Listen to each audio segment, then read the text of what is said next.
Kemarin lagi banjir bandang, yang turun bukan air dari gunung, yang turun apa? Kayu. Allah tidak pernah menurunkan kayu, Allah menurunkan air. Dari air tumbuh kayu. Kayu hidup nggak mungkin hanyut. Gelondongan-gelondongan kayu turun dari gunung. Yang motong ini lebih jahat dari Israel.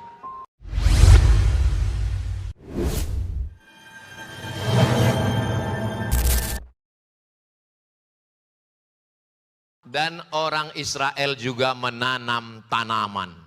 Mereka tanam. Nama pohonnya disebutkan Nabi Muhammad SAW. Nama pohonnya adalah Syajaratul Gharqad. Apa namanya? Gharqad. Ingat Gharqad. Gharqad mereka tanam. Ustadz Somad sudah pernah ngelihat Gharqad? Sudah saya lihat dari jauh. Waktu saya dari Kairo naik mobil ke Rafah. Rafah ini kotanya dipotong dua, setengah diambil Israel, setengah diambil Mesir.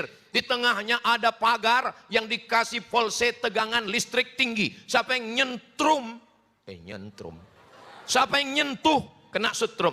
Kami ngintip dari celah-celah pagar, melihat ada pohon hijau. Saya tanya, iku apa? Mereka menjawab, Syajaratul Gharqad. Allahu Akbar. 14 abad sabda Nabi benar. Shadaqallahul azim wa sadaqa rasuluhun nabiyul karim. Karena nanti sampai masanya batu-batu akan berkata. Apa kata batu? Ya abadallah, wahai hamba Allah, hadza Yahudi. Di belakang saya ini ada Yahudi, di belakang saya ada Israel. Faktulhu, bunuhlah dia. Batu pun tidak mau membela Israel. Batu akan bersama kita. Pohon kayu berkata, hadza Yahudi khalfi, ini ada Yahudi di belakang saya. Faktulhu, bunuhlah dia. Tapi ada satu pohon yang membela Israel, kata Nabi. Pohon itu adalah pohon Gharqad. Mereka yakin dengan itu. Mereka tanam hijau Gharqad.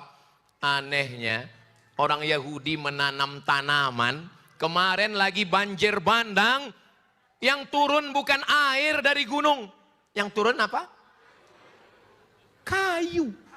Allah tidak pernah menurunkan kayu, Allah menurunkan air. Dari air tumbuh kayu. Kayu hidup nggak mungkin hanyut. Gelondongan-gelondongan kayu turun dari gunung.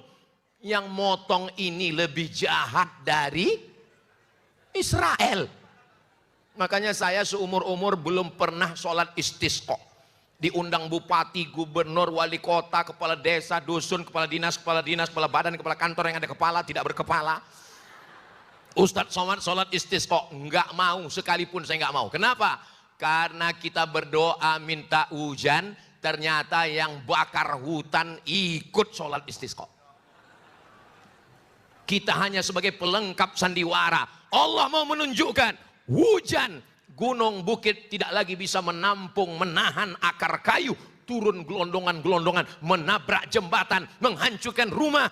Ya Allah, tolong saudara kami yang sedang teraniaya, yang sedang kena banjir. Mudah-mudahan Allah menurunkan pertolongan. Kalau mereka meninggal, meninggalnya syahid insya Allah.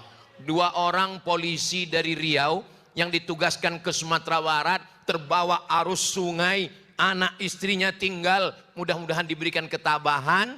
Dan saudara kita yang masih punya kemampuan, kita punya masalah di Indonesia, banyak banjir. Kenapa kita mesti nolong Palestina? Yang ngomong-ngomong begitu, di Indonesia pun nggak nolong, ke Palestina pun nggak nolong. Kita yang banyak nyumbang tadi, bukan berarti dia nggak peduli kepada Indonesia.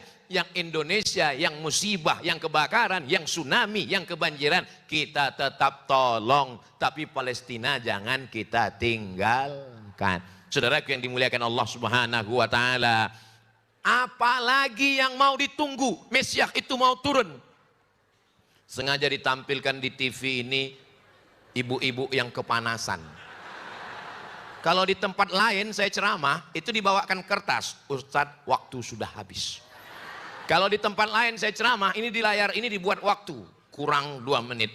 Tapi orang Solo ini memang perasaannya lembut. Dia nggak mau kasar begitu, cukup ditampilkannya aja gambar orang kepanasan. Itu artinya sudahilah penderitaan ini Pak Ustadz. Paham, saya paham. Yang terakhir, apa yang mereka tunggu? Mereka mau Masjidil Aqsa ini digali terowongan keliling, sudah berlobang-lobang, nanti sampainya Masjidil Aqsa akan jatuh ke bawah, ambruk, dan disitulah mereka akan mendirikan Temple of King Solomon. Tulis di Google, Temple of King Solomon, harus lengkap, jangan cuma temple nanti keluar tempel ban. Temple of King Solomon, tulisannya Temple of King Solomon. Artinya apa? Mereka mau membangun istana Sulaiman. Sulaiman bagus, Nabi Sulaiman nggak salah. Mereka yang membelokkan sejarah Sulaiman. Ada yang penulis Indonesia mengatakan raja paling hebat itu Nabi Sulaiman, yang kekuasaannya katanya sampai ke Yogyakarta. Sleman. Saudara yang dimuliakan Allah SWT. Jadi cita-cita mereka yang tertinggi, hancur Masjidil Aqsa, nggak ada itu yang namanya gencatan senjata. Mereka akan mengambil itu yang namanya tepi barat. Nanti mereka akan menghancurkan, mengusir, membunuh semua. Dan mereka akan mendirikan Temple of King Solomon. Berdirilah negara The Great Israelian, Israel Raya. Israel Raya itu batas negaranya mana? Batasnya sesuai dengan gambar benderanya. Ibu masih ingat gambar bendera Israel? Bapak masih ingat? Pejamkan mata. Apa yang kelihatan? Rekening. Coba pejamkan mata, bayangkan bendera Israel. Ada garis satu di atas, ada garis satu di bawah. Garis yang di atas itu adalah Sungai Bengawan Solo. Sungai Nil. Ada satu garis di bawah, itu adalah Sungai Efrat. Sungai Nil di Mesir, Afrika Utara. Sungai Efrat, Irak, Asia. Mereka akan buat negara luas terbentang dari Afrika Utara ke Asia. Berapa negara yang akan mereka ambil? Mesir, apalagi Suriah, Lebanon, Palestina, Yordania, Irak, sebagian Saudi Arabia. Apa kata Presiden Israel Golda Meir? Presiden pertamanya Golda Meir, perempuan. Ketika dia dilantik, apa kata dia? Aku mencium harum semerbak nenek moyangku di Madinah.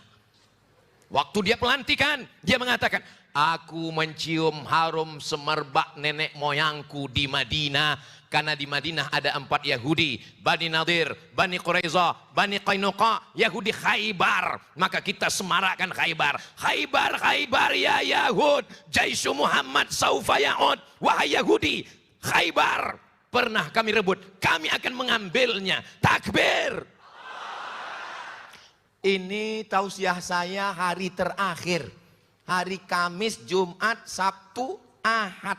Jadi sebetulnya saya ini sudah baterainya sudah habis. Makanya waktu saya lihat jadwal terakhir di mana? Di Solo. Saya tahu orang Solo itu kan lemah lembut. Berarti nggak boleh suara menggelegar. Sebetulnya saya di sini nih mau ngomongnya lemah lembut. Cuman kan nggak sesuai bicara Palestina. Marilah kita bunuh Israel. Mari kita hancurkan Israel. Mari kita hancurkan Israel, nggih? Kan nggak sesuai kan? Jadi sebetulnya kalau tenaga, Ustadz Somad itu ustadz yang keras. Saya bukan keras, sound systemnya mantap. Jadi nanti jangan ini di-upload ada yang komen, Ustadz Somad nggak layak ngomong begitu di Solo. Solo itu orangnya lemah lembut, tata krama, sopan santun, budi bahasa. Ustadz mungkin dari Sumatera ngomong begitu karena anginnya kencang. Tapi kami di sini, ya temanya kan tentang Palestina. Jadi bersuara begini ini, saya kalau sehari-hari lembut, nyaris nggak terdengar. Apalagi sama istri saya. Saudara yang dimuliakan Allah Subhanahu wa taala, mudah-mudahan pertemuan kita ini diridhoi Allah Subhanahu wa taala.